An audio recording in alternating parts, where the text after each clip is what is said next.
역경 59 풍수환 감화 손상 대상전 상활 풍행수상환 선왕이 향 우제 림묘 바람이 물 위를 간다. 그렇게 모든 것을 흩날려 버리는 것이 황께의 모습이다. 모든 것이 흩어지게 되면 조상의 영령들도 다 흩어지게 마련이다. 기가 이산되게 되면 천하에는 갓난이 생겨난다. 문명의 작자인 뛰어난 선왕은 이러한 환난의 시기에야말로 지고의 상제에게 제사를 지내고 사당을 세워야 한다.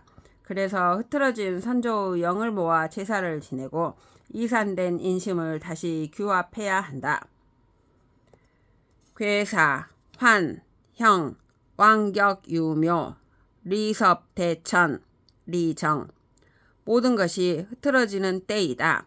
이렇게 흐트러지는 시대야말로 우리는 제사를 지내야 한다.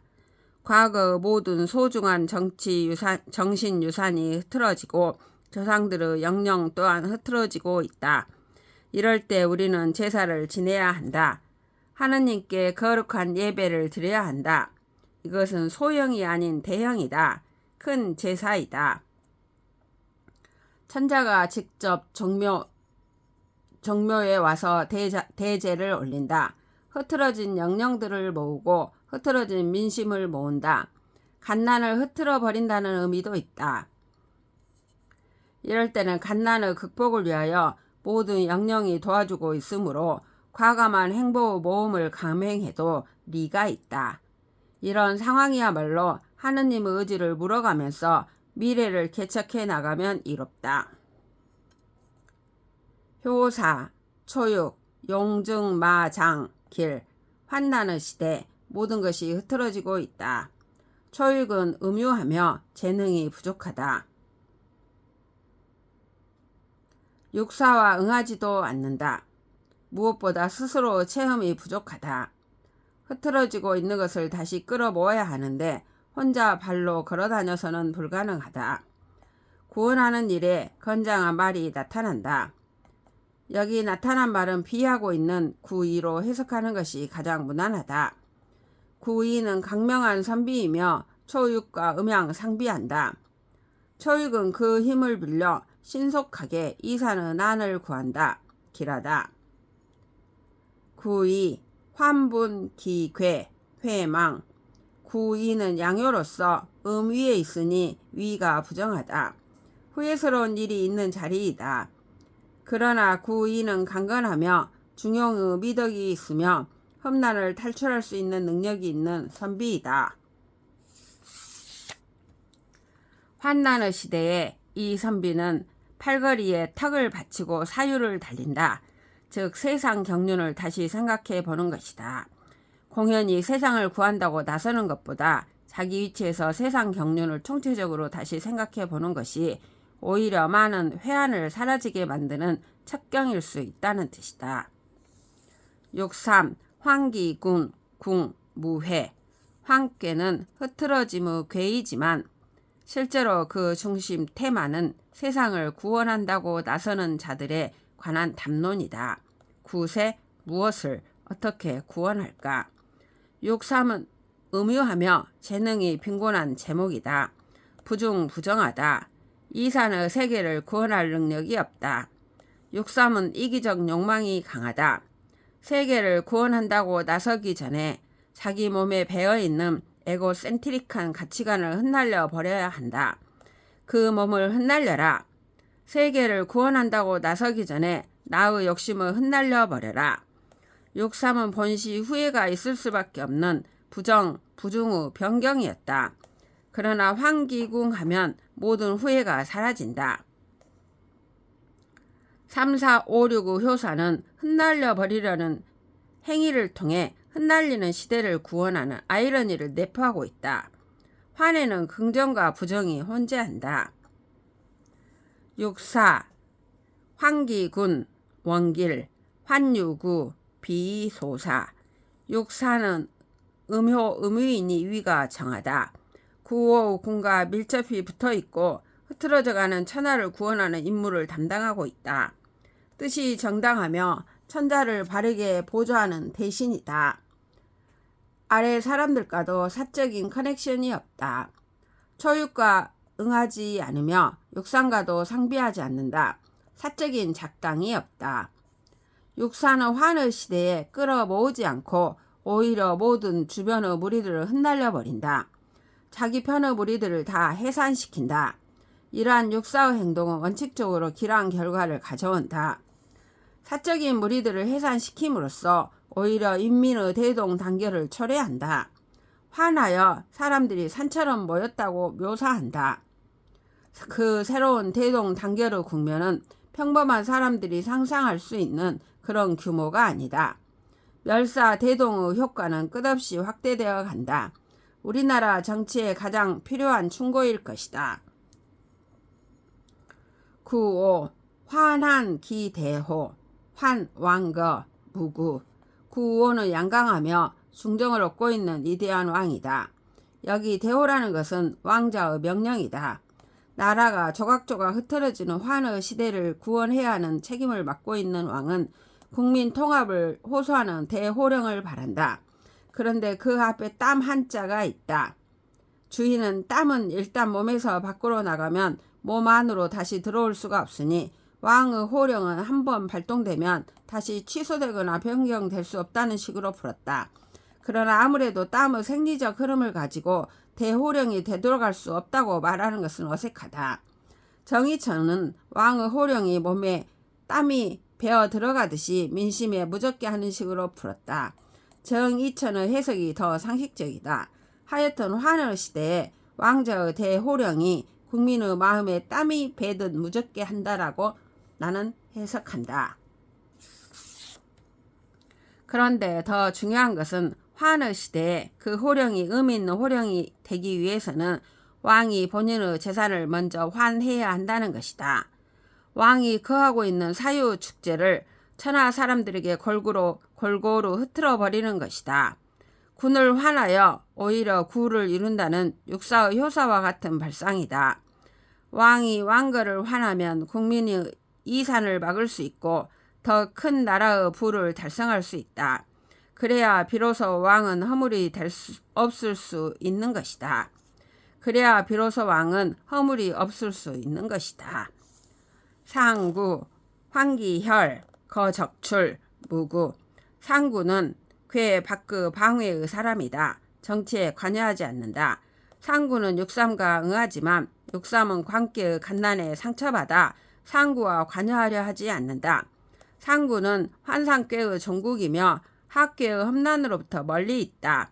환기혈이란 상처받을 수 있는 상황을 근원적으로 흩날려 버린다는 뜻이다. 상해를 받을 수 있는 정치적 상황으로부터 떠나 멀리 방해로 나가면 허물이 있을 수 없다. 세상을 떠나 있는 자에게 역은 무구 판단을 내린다. 60. 수택절, 태하, 감상, 태상전, 상왈, 택상유수절, 군자이 제수도, 의덕행. 못 위에 물이 있는 모습이 절개의 모습이다. 못이 물을 담을 수 있는 용량에 한계가 있으므로 이 절개는 한도, 한지, 절제를 상징하고 있다. 군자는 이 절개의 모습을 본받아 수도를 제정하고 덕행을 의논한다. 제수도와 의덕행은 인간 내면의 덕행이라기보다는 국가 경륜의 객관적 절도에 관한 것이다. 괴사, 절, 형, 고절, 불가정. 절개의 시대는 모든 것이 절도가 있고 쓰임새가 절검하여 인재들이 절조가 있다. 좋은 가치관이 지배하는 시대이다. 이럴 때는 절도 있게 제사를 지내어 국민을 화합시켜야 한다. 절도에 들어맞으면 반드시 조화로워야 하는 것이다. 절도 그 자체가 지나친 것을 이 괴사의 저자는 고절이라고 표현했다. 절도의 맞음이 고통스럽다는 뜻이다. 지나치게 인색한 것이다. 괴사의 저자는 말한다. 고절에 관해서는 점을 칠 필요가 없다. 신의 의지를 물을 필요가 없다. 그것은 명백하게 중용을 상실한 것이므로 인간 스스로 해결할 수 있는 것이다. 비만을 고친다고 지나치게 절대를 하다 보면 큰 병을 얻을 수 있다. 그런 것이 고절이다. 효사, 초구, 불출호정, 무구. 초구는 양요로서 양위에 있으니 그 위가 정하다. 초구는 육사와도 정응하기 때문에 세상에 나가 활동할 수 있는 능력과 환경이 주어져 있다. 그러나 초구는 자기 집 뜰악 밖을 나가지 않는다. 출세욕을 절제하고 중정을 벗어나 대문 밖으로 나아가지 않는 것이다. 우선 학업을 쌓고 인격을 둬야 하는데 전념하는 것이다. 이렇게 신중한 사나이는 허물이 없다. 구이, 불출문정, 흉. 구이는 학계의 중이다. 여기 문정은 초구 호정에 비해 대문에 더 가까이 있는 정원이다. 중용을 얻은 양요라는 사실 하나만으로도 구이는 문정을 박차고 나갈 수 있는 능력과 자격이 있다. 그런데 양요로서 음위에 있고 또 상에 응원이 없다. 그래서 문 밖을 나가는 것을 두려워한다. 다시 말해서 절지만 알고 융통을 모른다. 그러다가 출세할 기회를 놓치고 만다. 카이로스 상실을 말하는 것이다. 흉하다. 63. 부절약, 즉차약, 무구. 63은 음유하며 부중부정하다. 문제가 있는 인물이다. 절도를 지켜야만 할 때 절도를 지키지 못한다. 결국에는 자신의 잘못을 깨닫고 걱정하며 슬프게 탄식하는 데 이르게 된다. 이렇게 자신의 잘못을 뉘우치게 되면 허물을 면하게 될 것이다. 64. 안절, 형. 간결하면서도 메시지가 명료한 아름다운 효사이다. 64는 위가 정당하다. 대신의 자리이다. 구오와 음양 상친의 관계에 있다. 64의 대신은 유순하며 마음이 바르다.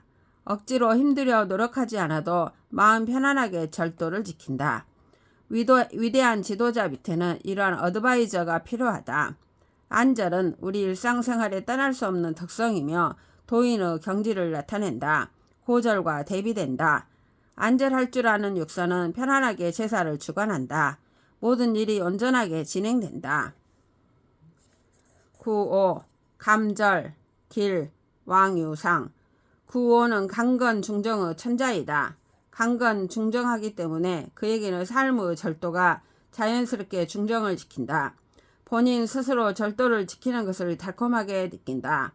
고절과 감절은 정반대되는 개념이다.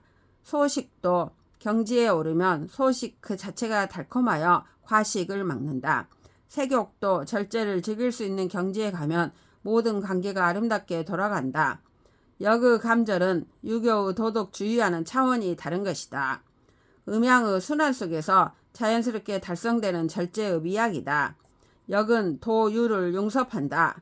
구오가 감절하면 온 국민이 다 길하다. 구오가 리더십을 장악하고 진취적인 사업을 해나가면 온 국민의 존경을 얻게 될 것이다. 상육, 고절, 정흉, 회망. 상육은 절개의 극이다. 상께 감험의 극이다. 여기 고절은 감절에 대비된다. 감절의 경우는 절제가 삶의 환희를 느끼게 하지만 고절의 경우는 절제가 고통을 준다. 절제를 극한으로 행하고 그 룰이 경직되어 변통을 모른다. 여기에서는 절대적인 규칙이 없다. 모든 규칙은 방편이다. 인류 종교사는 모두 이 한자리를 깨닫지 못해 인성 파멸을 초래하였다. 고절의 시대에 점을 치면 고절의 주체는 흉하다. 고절하는 바보스러운 자신의 행동을 뉘우치면 흉운이 사라지리라. 보통의 회망과 그 숨은 신텍스가 다르다. 정의천의 탁견이다. 역은 절개의 마지막을 비극적 결말로 장식하지 않았다. 그만큼 절제는 우리 삶에 절실하게 필요한 가치다. 우리가 산다고 하는 것은 절제가 그 전부라 해도 과언이 아니다. 절제는 도덕으로 달성되는 것이 아니라 달콤한 느낌으로 달성되는 것이다. 인류 어느 경전도 이러한 지혜를 설파하지 못했다. 역은 인류 모든 지혜서를 능가한다.